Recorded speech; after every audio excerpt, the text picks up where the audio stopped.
పెట్టి నాతో స్నేహం చేస్తావు రుతఫర్డ్. నీవింత నయవంచుకుడివి, నాకు రూప రాక్షసుడివి అనుకోలేదు. మిస్టర్ సీతారామరాజు, నువ్వు నాతో విరోధం ఎలా చేయుచుండివి? నేను నీ స్నేహమునే కోరుకుంటుని, నేను మన్యమునకు రాజును చేయదును. నీ వంటి వీరుడు చక్రవర్తికి సామంతుడగుట మంచిది. సామంతుడు భోగ విలాసాల కోసం ప్రజా జీవితాన్ని బలిపెడుతూ నీ కాళ్ళు కడిగే భ్రష్టు సామంతులు ఈ దేశంలో చాలా మందే ఉన్నారు. నన్ను ఆశ పెట్టే వృధా ప్రయత్నం మాని సంధి షరతులు చెప్పుము. అడవిలో కట్టెలు కొట్టుకొనవచ్చును, కానీ సుంకము చెల్లించవలను. భూములను దున్నుకొనవచ్చును, కానీ శిస్తులు కట్టవలను. పంచాయతీ పాలన చేసుకొనవచ్చును, కానీ ప్రతి విషయమునకు సర్కారు ఉద్యోగి అనుమతి పొందవలను. మన్యం ప్రజలు కలకాలం బానిసలుగా ఉండవలను, అంతేనా?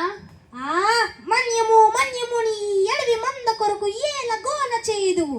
నువ్వు అర్చుకునేది ఎదుర నీకు సేనాని పదవి ఇచ్చుదును. అప్పుడు నీ శౌర్యమును చూపించుదును, గొప్పగా జీవించవచ్చును. రవి అస్తమించని ఈ బ్రిటిష్ సామ్రాజ్యం అనే పెద్ద గొలుసు నందు నీ ఒక చక్కని లింకు కావచ్చును. బ్రిటిష్ సామ్రాజ్యం ఢిల్లీ పాదశాల ఎదుట వంగి వంగి సలాములు కొట్టినప్పుడు ఎక్కడుంది బ్రిటిష్ సామ్రాజ్యం? నెత్తిన గుడ్డల మూటలు ఎత్తుకుని వర్తకం పేరిన ఊరూరా తిరిగినప్పుడు ఎక్కడుంది?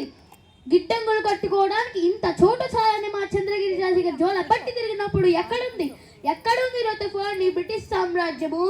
సాబాష్ రామరాజు, సాబాష్. నీ వంటి వీరుడు ఈ బానిస దేశమునందు కాక మా దేశమునందు పుట్టి ఉండవలెను. రుతఫర్డ్, కళలో కూడా అలా ఊహించవద్దు. ఇది పుణ్యభూమి. ఇక్కడ మట్టి పవిత్రం, నీరు పవిత్రం, గాలి పవిత్రం, నదులు, కొండలు, వాగులు సమస్త పవిత్రం. ఈ జన్మకే కాదు, 1000 జన్మలకై నీ పుణ్యభూమిలోనే పుడతాను. నా ప్రజల సమృద్ధికై పాటుపడతాను. రామరాజ్, నీ దేశభక్తికి మెచ్చుకుంటుని, కానీ ప్రపంచమున ఎదిరించలేని సైనిక శక్తి బ్రిటిష్ సైనిక శక్తిని నీవు ఎదిరించజాలవు. స్వాతంత్రం కొరకు చట్టబద్ధముగా ఆందోళన చేయవచ్చును. ఒకనాటికి చక్రవర్తి నీకు స్వరాజ్యమును ఇయ్యవచ్చును. స్వరాజ్యం ఒకరిస్తే పుచ్చుకునే బిచ్చం కాదు, పోరాడి గెలుచుకునే హక్కు. రక్త మాంసాలు దారి పూసి రక్షించుకోవాల్సిన వరం. నేను అడిగేది మేధావులు, సంపన్నులు అనుభవించే స్వరాజ్యం కాదు, అట్టడుగున ఉన్న మనిషి కూడా స్వేచ్ఛా వాయులు పీల్చే స్వరాజ్యం. ఎక్కడైతే భయానికి తావులేదో, ఎక్కడ ప్రతి మనిషి తల ఎత్తుకుని తిరగలడో, ఎక్కడ దేశానికి అతీతమైన సంఘం ఉంటుందో అలాంటి సంఘాన్ని, రామరాజ్యాన్ని నేను కోరుతున్నాను. మీ బ్రిటిష్ రాజ్యం అమలు దాన్ని సాధించనివ్వదు రుతఫర్డ్. రామరాజ్, ఆశకి లంగవు, చట్టమునకు తల వంచవు, మొండితనమునతో నా ఓర్పును పరీక్ష చేయదు. అమూల్యమైన నీ ప్రాణములు తీయటి వరకు నన్ను బలవంతం చేయకు. ఆవేశం విడిచి కొంచెం ఆలోచించు.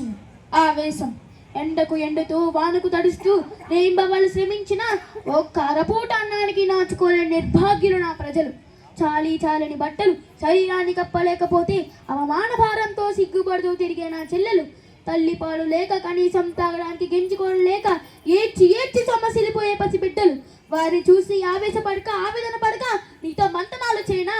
నీ దుష్టరాజ్యం నా జాతిని సర్వనాశనం చేసింది రుతఫర్డ్.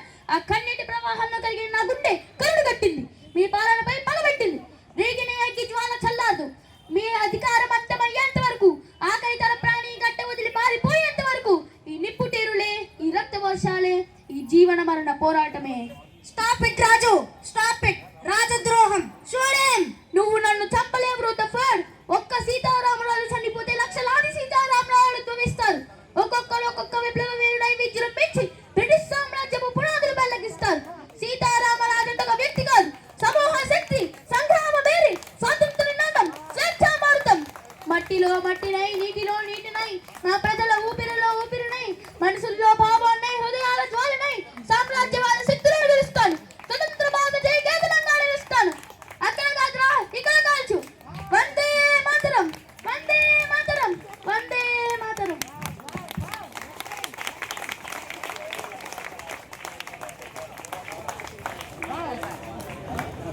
థ్యాంక్ యూ సార్, మా చిన్నారుల్ని ఆశీర్వదించినందుకు.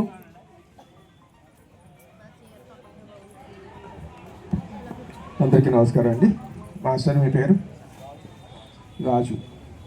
తెలుగు టీచర్ గారు మున్సిపల్ హై స్కూల్లో వర్క్ చేస్తున్నారండి. ఈయన నిజంగా ఏంటంటే ఒక 2-3 రోజులు సమయం తీసుకొని పిల్లల్ని ట్రైన్ చేశానని చెప్పారు. ఈ 2-3 రోజుల సమయంలోనే ఈయన ఇంత బాగా ట్రైన్ చేయగలిగారు అంటే ఈయనకి ఇంకా ఎక్కువ సమయాన్ని ఇస్తే ఇంకెలా చేస్తారు నాకు అర్థం కావట్లేదు. ఎక్సలెంట్. ఎందుకంటే ఒక 4 మాటలు మాట్లాడడానికి మనం తడబడతాం, కానీ వీళ్ళు పేజీలు పేజీలు డైలాగులు చెప్తున్నారు నిలబడి. ఒక ఎక్స్ప్రెషన్స్ కూడా మీరు అబ్జర్వ్ చేశారో లేదో తెలియదు, కానీ ఒక విత్ ఎక్స్ప్రెషన్స్ ఇంత పెద్ద డైలాగ్ చెప్పడం అనేది చాలా చాలా గ్రేట్. కానీ మీకు కూడా చాలా హృదయపూర్వకంగా ధన్యవాదాలు తెలియజేసుకున్నాం. అలాగే పిల్లలకు కూడా దీవెనలు. Thank you sir. Thank you sir మీ అభినందన స్పందనకు. Super very good. మరొకసారి కరతాళ పిల్లలందరికీ ఆశీర్వాదాలు. థ్యాంక్ యూ అండి.